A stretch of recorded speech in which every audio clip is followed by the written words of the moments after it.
The arrival. The Draconian Empire was no stranger to conquering worlds. Their fleet, composed of towering warships bristling with advanced weaponry, had swept across the galaxy like a plague. Planets bowed to their might, species capitulated without a fight, and entire civilizations were erased from existence. The Draconians believed themselves invincible, their technology unmatched, their tactics flawless. But then, they encountered Earth. The decision to invade Earth was made quickly. To the Draconians, it was just another backwater planet, populated by a species that had barely ventured beyond its own moon. The fleet arrived in the solar system with little fanfare, their presence hidden by advanced cloaking devices. They orbited the planet for days, observing its inhabitants, assessing their defenses. The humans, blissfully unaware of the danger above, went about their lives as usual. From the bridge of the flagship Blittelon, Admiral Karen, a seasoned Draconian warrior with scales as dark as the void, observed Earth with a mixture of contempt and curiosity. The planet's designation as a Deathworld in galactic records intrigued him. The term was usually reserved for planets with harsh environments, dangerous fauna, or unstable climates. But Earth, it appeared, ordinary. "This is the Deathworld," Karen scoffed, addressing his second-in-command, Captain Zal. "It looks more like a pleasure world. Perhaps their death designation is exaggerated," Zal suggested, his red eyes narrowing as he analyzed the data streams. "Their technology is primitive by our standards. They still rely on chemical propulsion for space travel." Karen's tail flicked with disdain. "Another easy conquest, then. Begin the invasion." The Draconian fleet decloaked in unison, their warships blotting out the sky. The humans reacted with shock, their military forces scrambling to respond. It was almost pitiful, Karen thought, as he watched their fighter jets and missiles approach the fleet, only to be vaporized by the Draconians' energy shields. "Deploy ground forces," Karen ordered. "Let's see how long these humans can hold out." Draconian dropships descended on major cities across the planet. The invasion was swift, the resistance minimal. Earth's armies, despite their best efforts, were no match for the Draconian warriors. But then something strange began to happen. As the Draconians established their foothold on Earth, communication with the ground forces started to falter. Reports came in of entire squads disappearing without a trace. At first, Karen dismissed these as minor setbacks, attributing them to guerrilla tactics. But when entire battalions went silent, he realized something was terribly wrong. "Where are the humans?" Karen demanded, slamming his clawed fist on the command console. "We should have captured millions by now." Our scanner. A woman stepped forward, her face obscured by a helmet, but her voice was calm and commanding. "You underestimated us, Draconian. That was your first mistake." Karen snarled, his eyes glowing with fury. "And my second."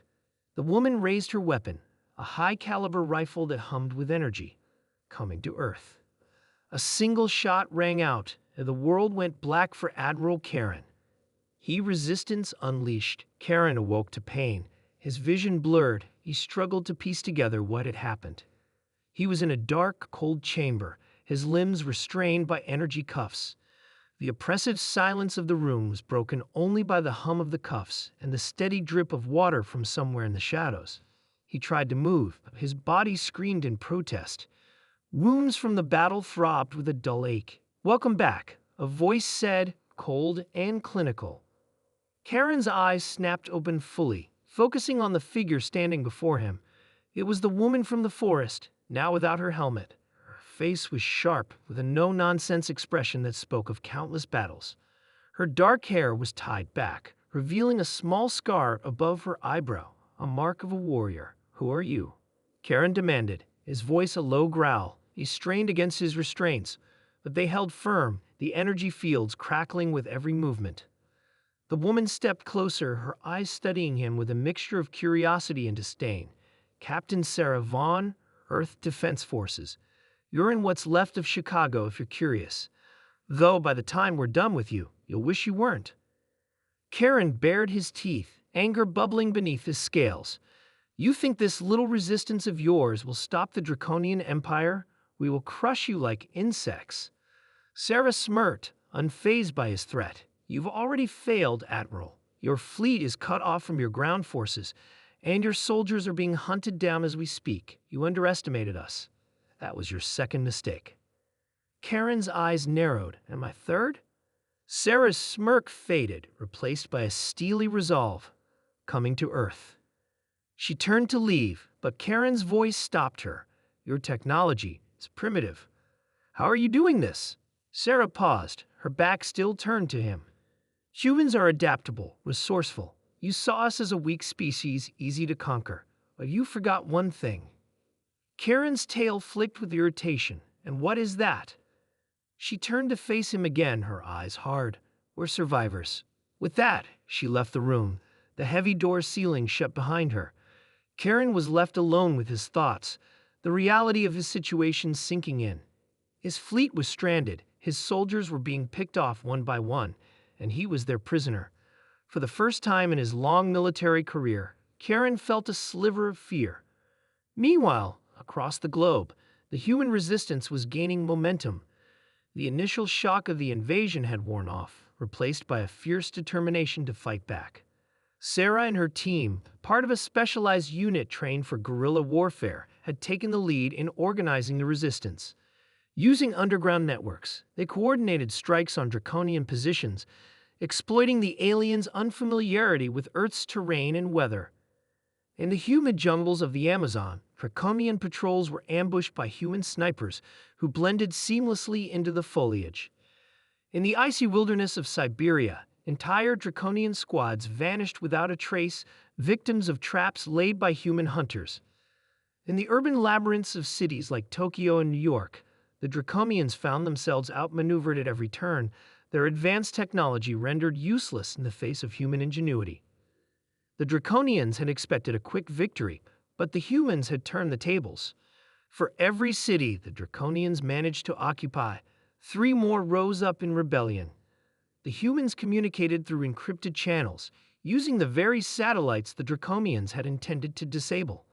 They spread misinformation, sowed confusion, and struck without warning.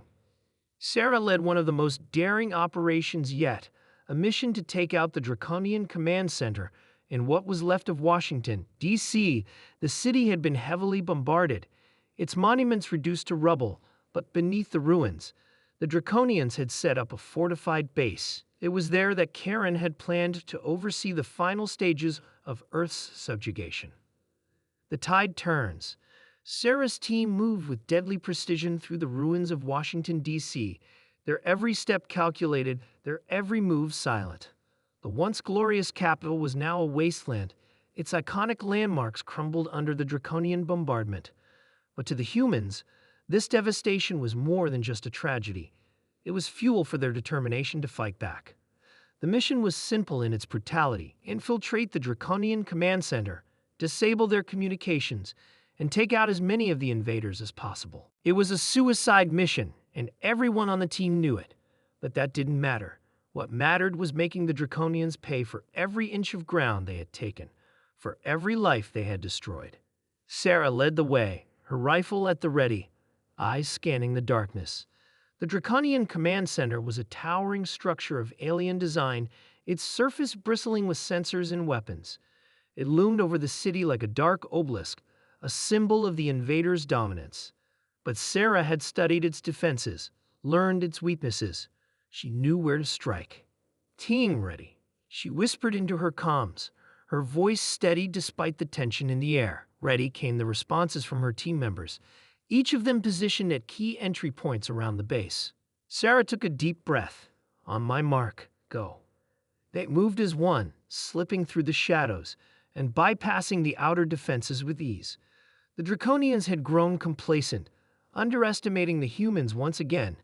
They hadn't expected an attack on their command center, not after they had crushed so many of Earth's military forces. But Sarah and her team were not conventional soldiers. They were Earth's best, trained for exactly this kind of warfare. Inside the command center, the atmosphere was one of cold efficiency. Draconian officers monitored the progress of the invasion on large holoscreens, their clawed fingers tapping at controls. The air was thick with the scent of ozone and machinery, a sharp contrast to the natural sense of Earth's surface. They were preparing for the final push, the last phase of their operation to subdue humanity. Admiral Karen's status. One of the officers inquired, his voice a low growl. He is still in confinement, another responded. Interrogations have been unproductive. Of course they have, the officer sneered. Humans are stubborn creatures, resistant to traditional methods. Perhaps we should. He never finished his sentence. The wall beside him exploded in a shower of sparks as Sarah's team breached the command center's interior. The humans stormed in, guns blazing, taking the Draconians completely by surprise. Sarah's rifle barked as she took down the first officer, her shots precise and lethal. Her team followed suit, engaging the Draconians in a fierce firefight. The Draconians, though superior in size and strength, were caught off guard by the sheer ferocity of the human attack. They had never faced an enemy who fought with such reckless abandon, such disregard for their own lives. The humans fought like cornered animals, driven by desperation and the desire for revenge. "Take them down," Sarah shouted, her voice cutting through the chaos. "Disable their comms." One of her team members, a tech specialist named Jenkins, sprinted toward the command console, his fingers flying over the controls. The Draconians' communications grid flickered and died, plunging their forces into disarray. Without orders from their command, the Draconian troops across the planet were left to fend for themselves, their coordination shattered. The tide was turning. As the firefight raged on, Sarah spotted a door at the back of the command center, heavily guarded by two Draconian elites. They were massive, even by Draconian standards, their scales a deep crimson, their eyes glowing with malevolent intelligence. They were the last line of defense. "Cover me," Sarah barked as she charged toward the door, her team laying down suppressing fire. The elites turned to face her, their plasma blades crackling with energy. Sarah dove to the side as one of them swung at her, the blade slicing through the air where she had been standing. She rolled to her feet and fired, the shot striking the elite in the chest, but it barely flinched. These were not ordinary soldiers. They were Draconian warriors of the highest order, bred and trained for one purpose, to fight and die for their empire. But Sarah had fought worse. She had fought the Draconians in the jungles of South America, in the deserts of Africa, and the mountains of Europe. She knew their tactics, their strengths, and their weaknesses. The first elite lunged at her, its blade aimed at her heart. She sidestepped at the last second, the blade cutting through the strap of her rifle. She let it fall and drew her combat knife, the blade gleaming in the dim light. The elite snarled and swung again, but this time Sarah was ready. She ducked under the blow and drove her knife into its side, finding the gap between its armor plates. The elite roared in pain and fury, but Sarah twisted the knife, driving it deeper, and the creature collapsed to the floor. The second elite roared in rage and charged at her, but Sarah was already moving. She dove for the fallen elite's plasma blade, rolling to her feet just in time to parry the second elite's strike. The two blades clashed, sending sparks flying. The elite was stronger, but Sarah was faster. She ducked and weaved, avoiding its strikes, until she saw an opening. With a swift, powerful strike, she severed the elite's arm at the elbow. It howled in agony, and she finished it off with a thrust to the throat. Breathing heavily, Sarah looked down at the bodies of the elites. They had fought well, but Earth's warriors were better. She kicked open the door they had been guarding and stepped inside, her heart pounding. The room was dark, lit only by the faint glow of alien machinery. And there, in the center, was the object of her mission, the control node for the Draconian fleet. If she could destroy it, the Draconians would lose all control over their ships, leaving them vulnerable to a coordinated counterattack. It was the key to turning the tide of the war. She approached the node, her fingers brushing over its surface. It was cold, humming with alien power. She had a moment of doubt, wondering if she could really do this, if she could really save Earth. But then she thought of all the lives lost, all the cities destroyed, and her resolve hardened. "We're coming for you," she whispered, placing the charges around the node. As she set the timer, she heard a noise behind her. She turned to see one last Draconian elite, wounded but still standing, its eyes blazing with hatred. It charged at her, and she barely had time to react. The two of them crashed to the floor, the elite's weight pinning her down. It snarled, its claws digging into her armor, and she fought back with all her strength. The timer on the charges beeped, the seconds ticking away. She had to get out of there, or she would be caught in the explosion. With a surge of adrenaline, she wrenched herself free and scrambled to her feet. The elite lunged at her, but she was faster. She grabbed her rifle and fired point blank, the shot blowing the elite's head clean off. Without looking back, she sprinted out of the room, countdown ringing in her ears. She barely made it out before the charges detonated, the explosion ripping through the command center. The shockwave threw her to the ground, but she rolled with it, coming up in a crouch. She looked back to see the control node in flames, the Draconian fleet suddenly in disarray. A smile tugged at her lips. "We're coming for you." Earth's vengeance. The destruction of the control node sent shockwaves through the Draconian fleet. Cut off from their centralized command, the massive warships drifted aimlessly, their crews scrambling to regain control. The humans, sensing an opportunity, launched a massive counteroffensive. Across the planet, the tide of battle shifted as the Draconians found themselves on the defensive for the first time since the invasion began. In space, human pilots in fighter jets and bombers swarmed the Draconian ships, exploiting their confusion. The once impenetrable energy shields flickered and failed, leaving the warships vulnerable to attack. Human missiles and railguns tore into the Draconian hulls, sending explosions rippling across the black void. Sarah's team had regrouped after the explosion, their mission a resounding success. But there was no time to rest. The battle was far from over. "We've crippled their command, but the fleet is still operational," Sarah said, her voice steady despite the chaos around them. "We need to take out their flagship. Without it, the rest of the fleet will be sitting ducks." Her team nodded, determination in their eyes. They were battered and bruised, but their spirits were unbroken. They had come this far. They weren't about to stop now. The Bloodalon, Admiral Karen's flagship, was the heart of the Draconian fleet. It was a behemoth of a ship, bristling with weapons and armor. Even with its communications disrupted, it was still a formidable opponent. But Sarah had a plan. "Jenkins, get me a line to HQ," she ordered. Jenkins worked quickly, tapping into the remnants of the Draconian communications network to establish a secure link to Earth's command. The connection crackled with static before a clear voice came through. "This is Admiral Harrison. What's your status, Sarah?" The voice was calm, but carried the weight of urgent command. "We've taken out the control node and crippled their command structure," Sarah reported. "The Draconian fleet is in disarray, but their flagship, the Bloodalon, is still operational. We need to take it out to turn the tide." There was a moment of silence. "Understood. We're launching a full-scale assault on the flagship. We need you to guide our forces to the ship's vulnerable points. Do you have any intel on their weak spots?" Sarah nodded, though Admiral Harrison couldn't see her. "The Bloodalon's main weakness is its propulsion system. If we can breach their outer hull and disable the thrusters, the flagship will be dead in the water." "Very well. We'll coordinate with your team. Stand by." The line went dead, and Sarah turned to her team. "All right, listen up. We're going after the Bloodalon. Jenkins, prepare to upload the targeting data to HQ. The rest of us will provide the necessary intel and support." They moved quickly, their mission shifting from defense to offense. The battlefield was a chaotic mess of fire and debris, with human forces pushing the advantage while Draconian ships struggled to mount a defense. Sarah and her team made their way to a hastily constructed launch facility where a squadron of human bombers was preparing for their assault on the flagship. As they approached, Sarah saw her partner, Lieutenant Jason Reed, busy coordinating the bomber pilots.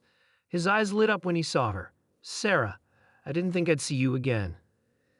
"I'm still in one piece," she replied with a wry smile. "We've got a new target, the Bloodalon. I need your pilots to take it down." Jason nodded, his expression serious.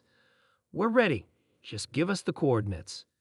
Sarah briefed him on the flagship's vulnerabilities, outlining the plan in precise detail. The bomber squadron would perform a high-speed dive into the heart of the Draconian fleet, targeting the propulsion system with high-yield missiles.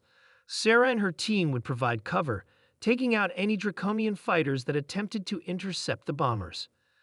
With the plan in place, the bombers roared to life and launched from the facility. Sarah and her team took up their positions, providing support fire as the bombers soared toward the Bloodalon. The flagship loomed large in the distance, its silhouette a dark shadow against the stars. Everyone focus. Sarah shouted over the comms as the bombers approached. We've got incoming Draconian fighters.